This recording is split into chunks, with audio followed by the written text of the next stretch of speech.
Et donc les intentions, on en a beaucoup parlé, la loi d'attraction, les lois de résonance, etc. Et moi je vais juste vous partager deux choses, parce que c'est ce qui m'habite en ce moment, par rapport à la gratitude, ce qu'on disait le verre à moitié plein. C'est-à-dire que, pour moi, je ne vais pas dissocier la gratitude et l'intention, parce que moi c'est pareil. Pourquoi la gratitude ? C'est parce que il y a l'histoire des deux loups que j'ai tiré hier au niveau du stand amérindien, qui dit qu'à l'intérieur de chaque être humain, il y a deux loups, en fait, l'ange et le démon, pour parler, celui qui est sage, gentil, et puis celui qui est plus difficile à vivre, on va dire. Et en fait, que celui qui gagne, entre guillemets, c'est celui auquel on accorde le plus d'attention. Et donc on a à accorder de l'attention à tout ce qui nous fait du bien, à tout ce qui est valorisant, au verre à moitié plein. Et le verre à moitié vide, on a appris à beaucoup se déprécier, à beaucoup s'auto-juger, à que c'est pas bien, à qu'il faut se purifier, etc. Et ça, non, il y a juste à le laisser tranquille. Je veux dire, comme un enfant, quand il est petit, qui casse un verre, on lui dit, mais c'est pas grave, on avance par erreur, ça n'a aucune importance. Et c'est d'apprendre à se détacher du jugement pour juste laisser glisser tous nos comportements destructeurs ou autodestructeurs sans les juger. Mais pour valoriser ce positif, en fait, c'est tout simplement voir qu'il est déjà là, en disant mais merci, merci, merci déjà pour être en vie ce matin, merci, merci, merci pour avoir un toit, merci. On peut toujours trouver du positif. Donc merci, merci, merci pour avoir de l'eau fraîche, pour même si j'ai mal à une jambe, merci à l'autre de pouvoir me porter, merci. Si j'ai un œil en moins, j'en ai encore un qui marche, enfin de mettre le curseur uniquement sur ce qui va bien. Ça, c'est vraiment important, et de le voir comme si c'était déjà là, quoi.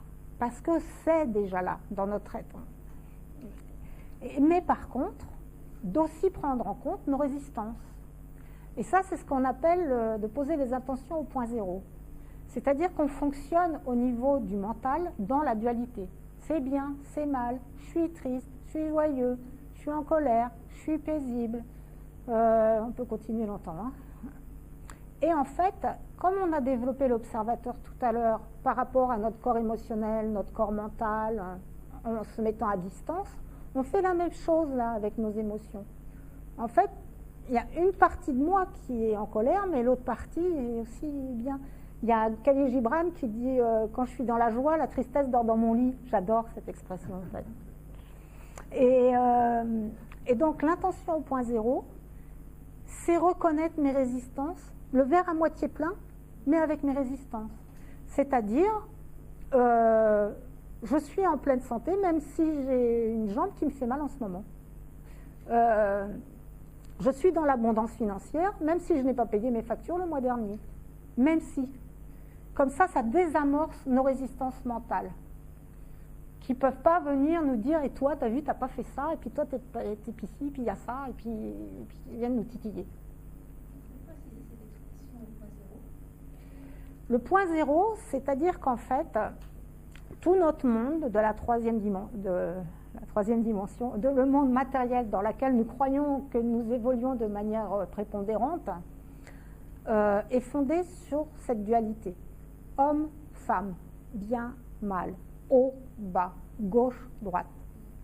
Et en fait, la source, le point source, c'est quand on réconcilie cette dualité et qui se produit quand on fait intervenir un troisième larron, parce qu'on est trinitaire, qui est l'observateur, qui observe cette dualité sans la juger.